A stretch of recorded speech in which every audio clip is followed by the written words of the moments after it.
What's up, family? Welcome back to the Stop Sinking Show, where we go from struggle to flow.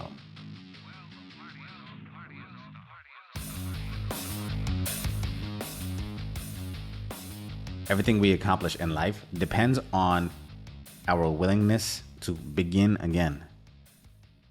What does it mean to begin again? To be a student again. To question deeply again. So reformat behaviors in accordance to new learnings. To abandon familiar patterns. Ultimately, letting go of what is for what can be. Not as an act of sacrifice, but as an act of interest. No matter how broken, beaten, battered, challenged, everything that lies beyond is subsequent to the decision of beginning again. The willingness of beginning again. And mostly, internal fortitude to begin again provided by grace, if not your own willingness. Sometimes, despite our own willingness, the grace steps in to lead us to a new beginning, where we go reluctantly. I would argue that what separates those who overcome and make it and those who give up and deteriorate is this very fundamental principle in action. Those that are able to rebound from any past failures, disputes, or any disturbances to their plan ultimately are in a position of power against any given circumstance because of their ability to rebound. Their adaptability and flexibility leading to shedding of familiar notions or expectations that they had results in an increased chance of thrival, better than survival. And why am I talking about this and revisiting this conversation? It's probably a theme that connects to other things that we've spoken about. It's because I've been witnessing the effects of it on my own life with beginning again, the willingness, the reluctance, the grace. And I can also see it in those around me. And I can see a clear connection and at times a disconnect between the lives that we do live and can live, and how much of it hinges on the willingness to begin again. When I was younger, I always looked at people my age now, at 34, Jesus Christ, as people who are set in their ways by now. And I have witnessed plenty of people at 40 and slightly beyond, and even younger in this country, who have given up all possibility that they can be anything more than they have already known of themselves. And I was talking to my housekeeper the other day, and this guy's brilliant, especially in comparison to the expectation or experience that I've had with previous housekeepers. And you might think it's hard to notice brilliance when the responsibilities are menial and cleaning and cooking. But it's amazing with how much beauty and excellence and care we can execute, even with the most mundane of tasks. And well, other than his execution of tasks, his curiosity, his interest, his commitment to solving problems, his connection to solving them like they're his own problems, it puts him above most people that I've met here.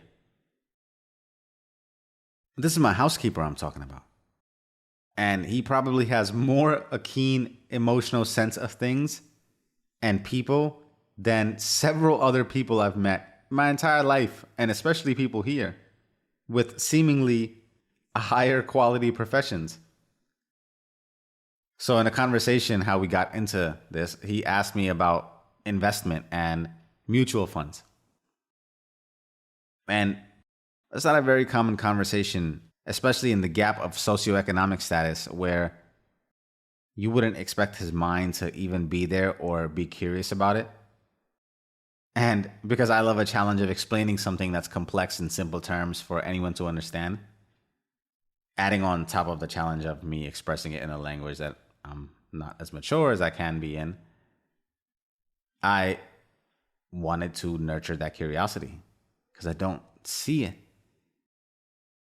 And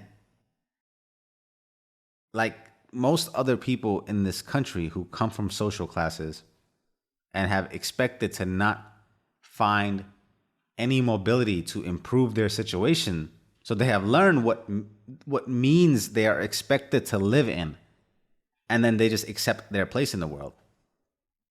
And when I see someone who is brilliant, no matter if he's holding a broom or a fountain pen, I immediately am gravitated to encourage that human potential. Seeing any of it aches my heart. To see curiosity not nurtured, to witness any intelligence unmet with challenges to hone it, to think about how many unanswered questions he may have had in his life that he just accepted not knowing the answers to because it wasn't his place or because his birth disqualifies him. And that just isn't something that affects him, ultimately spills over to what we are deprived of when human capital isn't given the circumstance to rise up to be all that they are and can be and are given because of what made up things like money. And again, it's a complex issue of how to solve this, but I'm not trying to be insensitive.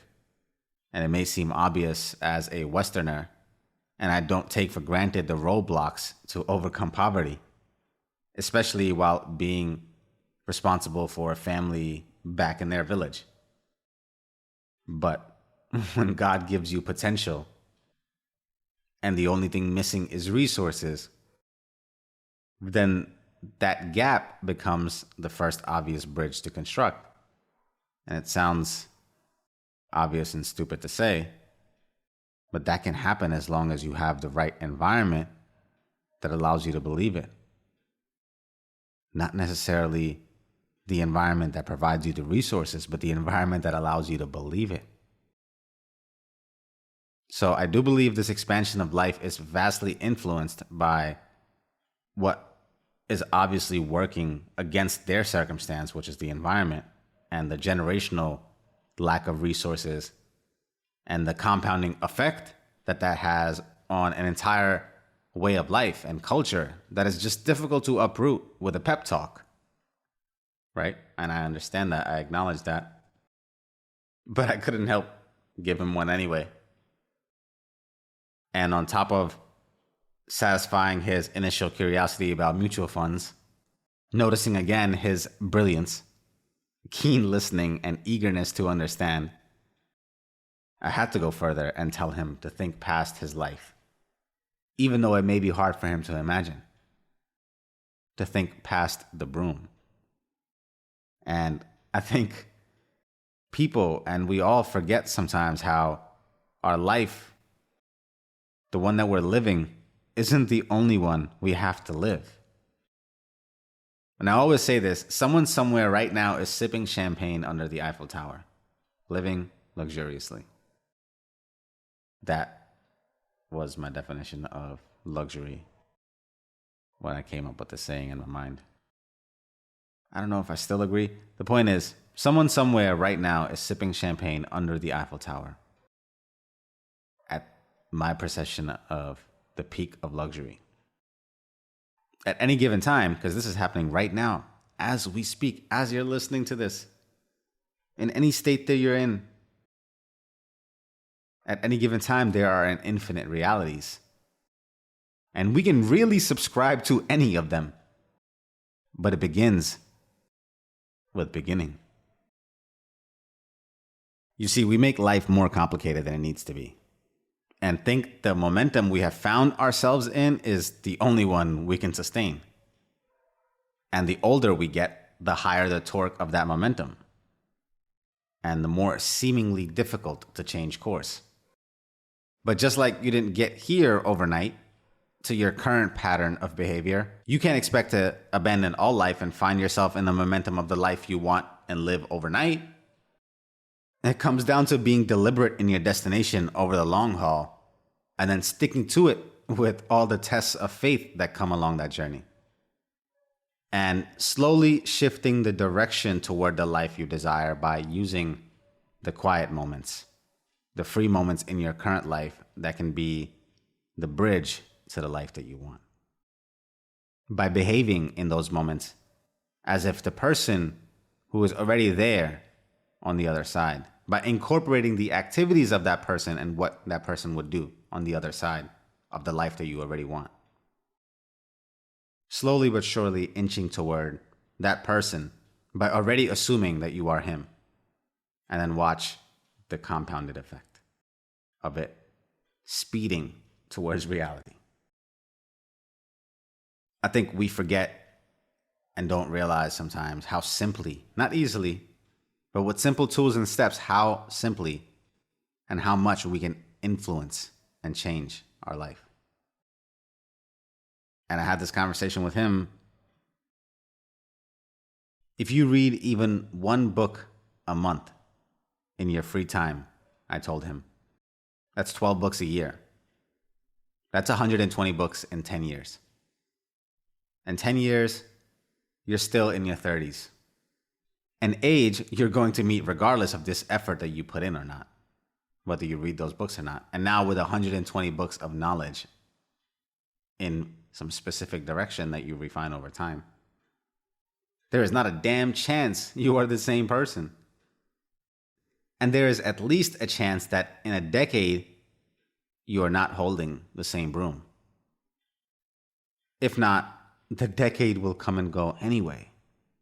And the incremental progress that could have been made through the deliberate effort to nurture potential, now if you don't, the same decade ahead will not open more doors if you don't do the work over that decade. And again, at 37, in your late 30s, I would implore the same thing, the same thinking, because barring any tragedy, 47 will come, and 57, and 67.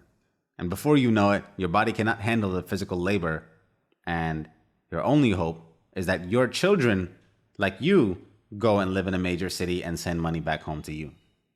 And the cycle continues. We fail to realize how each moment, the 1,000 decisions we make in a day, are the portal to the vastness of experience. And how they each present an opportunity, each moment. Each of those 1,000 decisions in a day, they each present an opportunity to begin again. We all go through illnesses, tragedy, constraints, setbacks. The less we form into a complete, hardened material that is immovable, the more our imagination expands. Or the less our heart settles on a way of being, the more agile and dynamic our life becomes. And sure, no one suggests radically beginning again constantly. Progress is made by sticking to a certain path for a length of time. But just make sure the path that you're on isn't one that you've defaulted to, and it's actually something that you've chosen. And maybe recognize that the choice is still being made daily. And to stay where it is and to stay where you are is a daily choice. And as long as that's deliberate and not one you've defaulted to, no one suggests beginning again, but it's usually the opposite. For most of us, we need to be introduced to radical change. For the majority of us, we are in a pattern that is heading toward a direction that is far from what we want to be, what we want for ourselves, what you would want for someone you love. And being stuck in a mode of being is stagnation and the beginning of death and decay for, especially, human beings. For all animals, stagnation is the root of death. So in a way, beginning again isn't optional. It's something that we have to find a way to do and force several times in our life. Even when we feel like we have arrived, it's only to begin again. And here's the thing, I had this conversation earlier today with my father, who is, in his own way, in the position to have to begin again. And that when you believe or say whether you can or cannot do something, whether you can or cannot begin again, whether you can or cannot be something outside of what you've known of yourself, or what's outside of what you remember of yourself, that when you believe or you say you can or can't do something, the old adage applies. You're right. Whether you think you can or you think you can't, you are right. No one can tell you otherwise. And even if they do tell you, it would make no difference. Your determination is where it all starts and ends. And through the inevitable suffering of life, which no matter how insulated, no one is safe from, and it to be expected through it all, no one can promise an outcome to you. And saying you can't leads you down the pathway to a dead end. It's a conversation ender with yourself. So you're not even taking a chance at the outcome. Regardless of whether one is promised to you or not, the can't leads you down a dead end. It's a termination of any application of will by discounting that it can reasonably be attained. You give up any chance of swinging that bat because you yourself use the word can't. And when you say you can, it leads you down a different pathway. Obviously, a more expansive one than the can't that ends the conversation. And again, still no outcome is guaranteed. But what comes with the slight openness to change and openness to an image outside of your current self, what comes with it is an entire you that otherwise would have been buried deep within the fertile bed of your becoming, of what you could have been, of what you can be, that you invite with slight openness to change, slight openness to being something that you are not right now. And that is what I wish for myself and for everyone. And that is what minimizes the aching of my heart, to birth out of what can be actual being and to live in and as that being. And then all the while knowing there need to be no attachment because you have an oasis of potential at your disposal. One you can reach into and bring about a whole new you to better suit the graduating, nurturing, required environment to support the next level of you. You trust that in your ability to begin again, that you can always reach in and create from what is outside of you and begin again and again. All of this already accessible to you. And those that tap in to it bring through gifts for everyone. Don't deprive the world the gifts that are meant to come through you because of your rigid relationship and clinging to what you have already accepted yourself to be. Begin again. I love you, family. See more of you on the next show.